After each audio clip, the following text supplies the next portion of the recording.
honoring America's military and the service members who sacrifice for our freedoms. Good evening, and thanks for joining us for this special edition of Faith Nation from our news bureau in Washington. I'm John Jessup.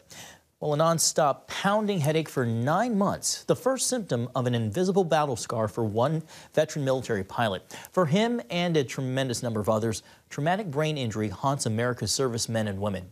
National security correspondent Caitlin Burke reports on a Pentagon initiative designed to prevent, identify, and treat this hidden wound. In the early 2000s, when American forces first began fighting what would become a 20-year war on terror, there was little understanding of the causes or long-term impact of traumatic brain injuries. For many dedicated warriors, it was these invisible wounds that would become haunting and painful reminders of their time on the battlefield. Greg Coker, a retired U.S. Army Special Forces aviator, was shot down in 2004 while serving in Iraq. Among the wounds he sustained, a lingering traumatic brain injury. My first symptoms, I had a headache.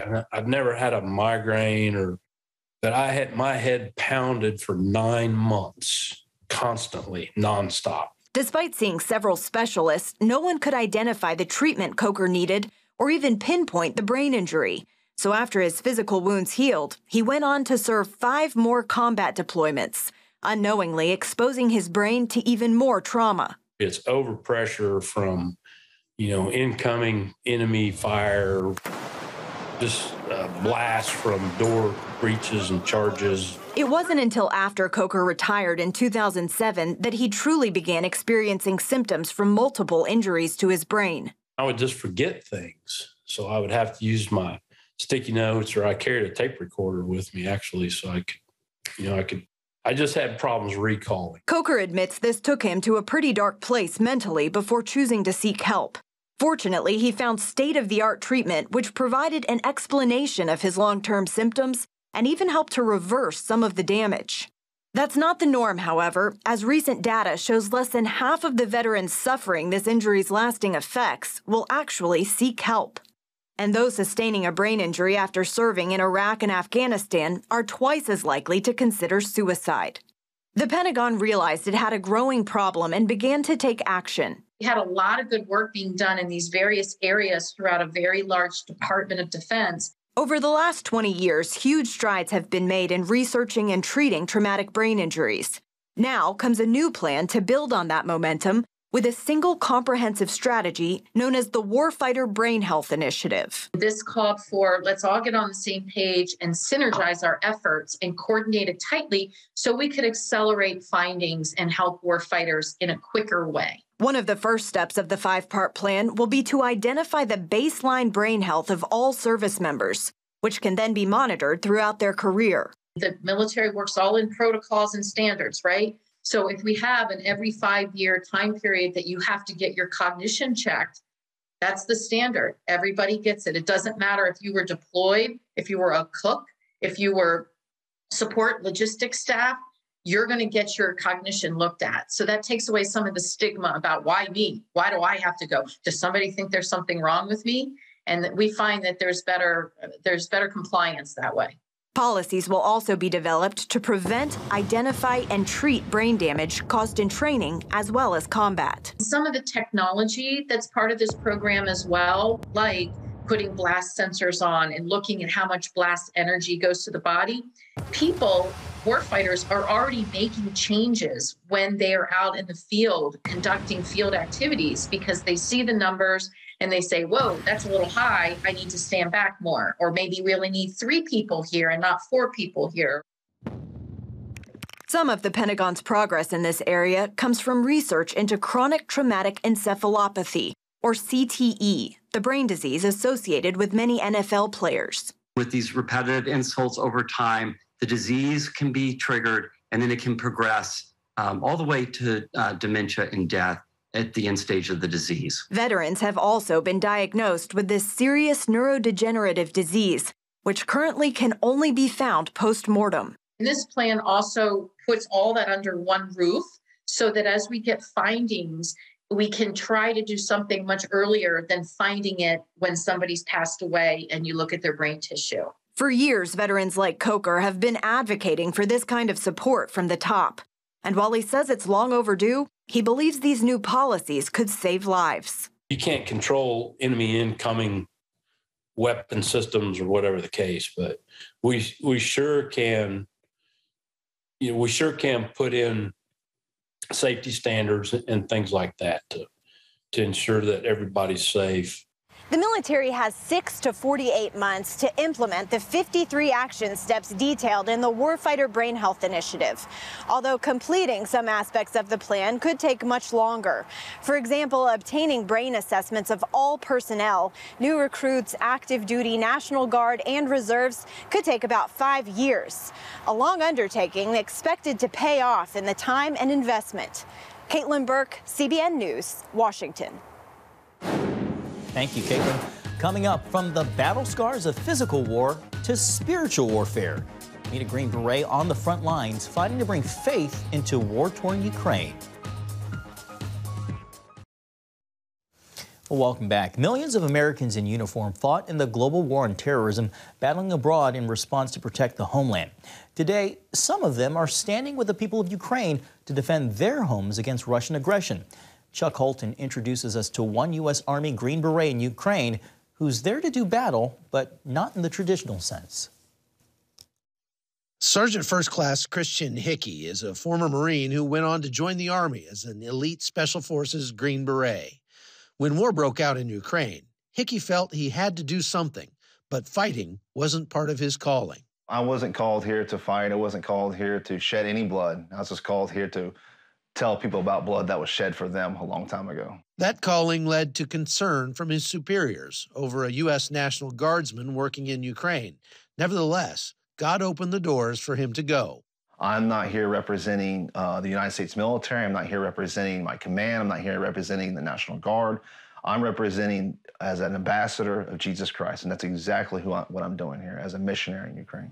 After he arrived, he found the Ukrainian troops in desperate need. These guys don't have medics. They have like one medic per like a line of like over 100 or 150 people on the line. Tactical combat casualty care happens to be one of Christian's specialties. I stepped into their training facility, and they saw me, and they knew exactly, like, this guy is different. And they ran up to me and said, "Can you help us? Can you help us?" You know, 7 months ago, they were bakers, they were bus drivers, they were lawyers. Just giving them the skills to be able to stabilize their brothers, to help them get them to a higher level of care. That's mostly what I like to deal with is, hey, here's how you save your brother's life, or here's how to stay alive if you find yourself injured. And the time he's spent with these men on the front lines has given him a deep appreciation for the hardships they face. It's a different kind of war than he was used to. They're absolute heroes. I don't think people understand what these Ukrainian soldiers are actually going through. It's the most terrifying and scariest thing I've ever dealt with on the front line. When you cannot see in front of you because they don't have the equipment to be able to do that. And then you have a Russian drone above you who just has freedom of movement to do whatever he wants, whenever he wants, and to direct their fires right on top of you. As the war grinds on, Hickey's mission is evolving to meet the need. Just days after the fall of Kherson, with the population running out of food, Hickey and his team brought a convoy of aid to the rescue. We're switching gears a little bit. This winter is going to be absolutely tough for the Ukrainian people. There are going to be elderly folks who I love and I respect who are going to die because they froze to death inside their home. That's what we're going to be here to take them out. I'm going to deliver them firewood. I'm going to deliver them food all throughout the winter. We want to basically be the hands and feet of Jesus. There's a very, very strong, powerful NGOs bought all this food, and they don't have the action arm to actually deliver it. We'll take the food, and we'll make sure it gets to the right people at the right place at the right time. Reaching the villages around Kherson is especially dangerous since the area is still littered with Russian minefields. So the people are all the more grateful when Hickey and his team risk it all to get to them. But there's one thing these villagers need more than food. Lord, I pray that you protect these people. The needs that they need every day. From the food, the water, electricity. We want to give the food hand with a Bible and pray. So we just don't want to give food. We actually want to give Jesus, and that food gives us the access and placement to have a conversation about Jesus. And they're eager to show how the Russians brought death and destruction This building behind me is a school at a little village that we're in right outside of Kherson. The Russians only left here about 7 days ago, and the people in this village say that they didn't leave all at once, and they didn't tell anybody where they were going. Instead, they just sort of slunk away in the middle of the night. And now all that's left are these holes where the Russians parked their tanks right next to this school. Since I've been here, I've done more long lines of Green Beret stuff than I have ever done in my military career, which is basically, I'm not carrying a gun, I'm not out here to shed any blood, but I'm out here working with the populace, working alongside them, providing them skills they need, providing them food, providing them water, and help build them up. From Kherson, I'm Chuck Holton for CBN News. Inspiring reporting. Thank you so much, Chuck. Well, Top Gun broke summer box office records, but do you know the story behind the actual fighter pilot school depicted in the film? An insider's look when Faith Nation returns. The Vietnam War exposed a major problem for the U.S. Navy. Enemy pilots were shooting down American planes at an alarming rate. So the Navy turned to a young pilot who started an advanced school for air-to-air combat. As CBN's Heather Sells reports, that school would become known as Top Gun. You may remember the 1986 movie Top Gun. It brought national attention to the Navy's elite fighter pilot school. I feel the need for speed. But it didn't tell the whole story. The story begins in 1956, when Dan Pedersen began flying for the Navy. Based off the West Coast, he and other young pilots flew the skies, ready to intercept Soviet bombers. But then the Vietnam War began, and suddenly the Navy began losing its very best in what it had long prided itself on, air-to-air combat. You go to dinner at night, and there's empty chairs at the table. Dan Pedersen founded the Navy's Top Gun school to take on an incredible challenge. The Navy was failing in the skies over Vietnam and losing its pilots at an astonishing rate. The general thought was that all you had to do was send aviators into action, teach them how to use the equipment, and if they would do that, they would win victories. Military historian Timothy Orr says the Navy went into the Vietnam War supremely confident after great success in the skies during the Korean War. It quickly began losing pilots, however, and Orr says that's because most had received little training in air combat. They would get surprised by North Vietnamese MiGs, and if they got into a tangle with them, the MiGs, though they were vastly outdated, were very maneuverable, and the pilots of them knew how to push the limits of their aircraft. In 1967, Pedersen was flying off the USS Enterprise off the Vietnam coast. In just 4 months, his air group lost 13 men. In what's known as the kill ratio, the Navy was losing 1 plane for every 2 it shot down. You can't live with losing airplanes like we were, so we had to do something. Pedersen documents that something, the founding of the Navy's Fighter Weapons School, in his new book. We met aboard the decommissioned USS Midway to talk about one of the great turnarounds in modern military history. For Pedersen, it started with the Alt Report, a 1968 brief that examined all the Navy's problems in the air and recommended hardcore training as a remedy. It was time to get well in the middle of a war, and the only way to get well in a hurry is to do a graduate level school. In other words, train a nucleus of people and have them go out and train the guys in the fleet. The way the Navy looked at it was, in general, that they were relying too much on the technology, that they needed to kind of get back to teaching pilots how to dogfight, teach them how to use the tricks of the trade to outmaneuver their opponents in the air. A Navy captain tapped Pedersen, a flight instructor at the Miramar Air Station at the time, to organize and found the school. He offered him no money, no mechanics, and no planes to call their own, along with a tight deadline. I said, how much time I got? And he said, somewhere over 60 days to 90 days and to have the first class convene. I said, you gotta be kidding me. No, we're going to do it here. No building, no classroom to teach in. He said, you can do it. He said, improvise. One of Pedersen's instructors found an abandoned trailer and paid a crane operator a case of scotch to move it. Pedersen then picked 8 of Miramar's finest pilots who would teach a new generation how to dogfight all over again and push their planes to their limits. You may train, you may think you're the best, but you're going to find out for real. And if you don't do it right, you don't go home. The extremely practical and finely tuned curriculum taught by specialists who understood mechanics, the tactics of the enemy, and the need for innovation would make all the difference. 3 years later, in the next major aerial campaign against Vietnam, the kill ratio improved 600%. The Navy was now losing 1 plane for every 12 it shot down. Looking back, Pedersen sees the hand of God in it all and says the original bros do as well. There are no atheists flying combat airplanes.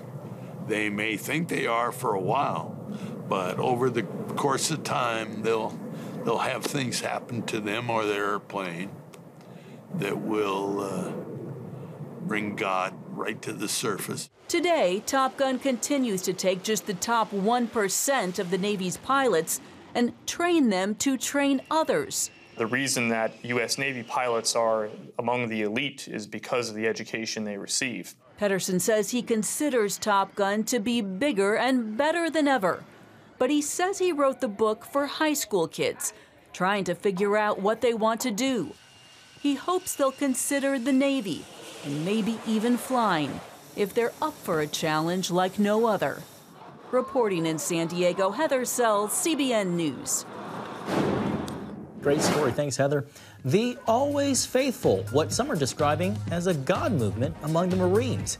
You're watching CBN's Faith Nation.